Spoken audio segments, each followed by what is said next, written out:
licensed professional counselor. Some people also just think of that as a therapist or a mental health counselor. There's a lot of different names for it. Primary responsibilities of someone with my job is to do kind of an initial assessment, especially with teens and their caregivers. It's getting kind of the perspectives of both the teenager, the adolescent, and their caregivers on kind of what's going on for that teen. And that initial assessment is to kind of collaborate on figuring out the best path for therapy, because there's a lot of different routes you can take to help treat different problems or to provide support to the teenagers. And so that's that initial assessment. It's kind of the initial primary job. So a typical work day might be a 2 to 3 hour assessment, and then some time to write and develop and put together a plan for that teen, and then also seeing usually 3 to 4 clients a day with their caregivers for about an hour each. When I was in high school, it was really obvious that none of my friends or other people I went to high school with ever wanted to go talk to our school counselor. There was just a lot of stigma against that, but I had a lot of friends who were struggling with depression or anxiety or other problems, and just felt like a shame that there wasn't an adult or a professional that folks felt comfortable going to. And so starting there, I kind of thought like, gosh, how do we make this more normal or just a better experience for teenagers, especially because we all really needed someone to talk to that wasn't our parents. And then as I got older and I got into college, I started to know a lot more about friends of mine or people around me that had experienced like traumas or grief, and similarly had really varied experiences in how helpful or hurtful a therapist was for them. And again, just kind of further made me want to figure out how to be kind of on the good side of that, if you will, or being someone or creating a space that was really positive for somebody who is seeking out therapy services. So after school, to become a licensed mental health professional, there's 2 different routes that you can take. One that goes just towards a master's level degree, which is usually about 2 years of schooling, and that's a master's in counseling or social work or marriage and family therapy. It's about 2 years of school, and then a couple more years where you're working without being licensed, working to become licensed, and then you're licensed, which is great. The other route would to become get a PhD or to get your doctorate in something like clinical or counseling psychology. That's usually about 6 years of school plus another year or 2 of working before you get licensed. And there's a lot more research that typically goes into some of that schooling. So you're doing the clinical work and more of the research. One of the biggest challenges is really working to make sure that that other person can feel that trust and can really understand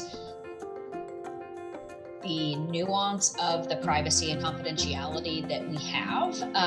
And it can be really easy for there to be misconceptions, especially when parents are bringing kids to therapy, and part of those sessions that there is still a really significant amount of privacy and confidentiality that client has, even if we're communicating back and forth with their caregiver. So just taking the time and the patience to really build that trust. I think the kind of most important mindset to go in with is, again, kind of twofold, that there's a huge component of taking care of yourself as the therapist. You're often hearing some of the most difficult things that other people are going through multiple times a day. And it can be really easy to feel burdened or take in a lot of that and have that kind of carried with you, even though these weren't your experiences. And so to not discount the importance of checking in with yourself, maybe even seeing your own counselor, or just, doing that own kind of self-care that might be necessary to come with this work. most common challenges that we see teenagers come in with, which is really standard across the board, are things like anxiety, stress, depression. Even if they're not at these really significant levels, that teenage years are just a time where we're, dealing with challenging peer interactions, or we're having trouble with friends or with our family. We're trying to figure out who we are. And so those experiences and those feelings are really normal. There's a lot of self-comparison that we do as teenagers. We also know that a lot of teens have experienced some sort of big, kind of intense, confusing, challenging situation, like a trauma or some sort of abuse or neglect, even on top of some of just the day-to-day bullying or negative peer interactions or negative self-doubt that might creep in those teenage years. And one of the kind of biggest pieces of advice for coping or preventing some of these things from really becoming overwhelming is to realize that we can start doing some of our own sort of self-checks or start navigating some of those things as early as possible, to make sure that we're kind of catching those as quickly as we can. Some really simple things to navigate stress or depression or anxiety are as simple as figuring out ways to literally calm our body down.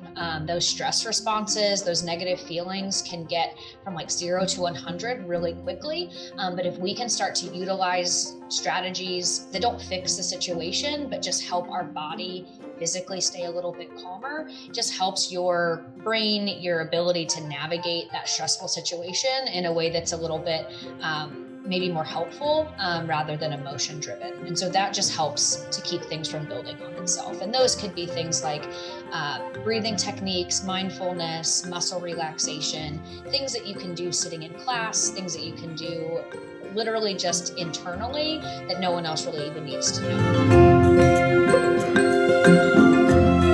There are a ton of hotlines and text lines available for teenagers or adults. I'll list 3 right now. Heartline Oklahoma has a text and chat feature online at heartlineoklahoma.org, or you can call 833-855-CARE. The Trevor Project is an LGBTQ specific helpline and hotline, and that number you can call or text at 1-866-488-7386. And the National Suicide Prevention Lifeline is a call and text number. It's 1-800-273-8255.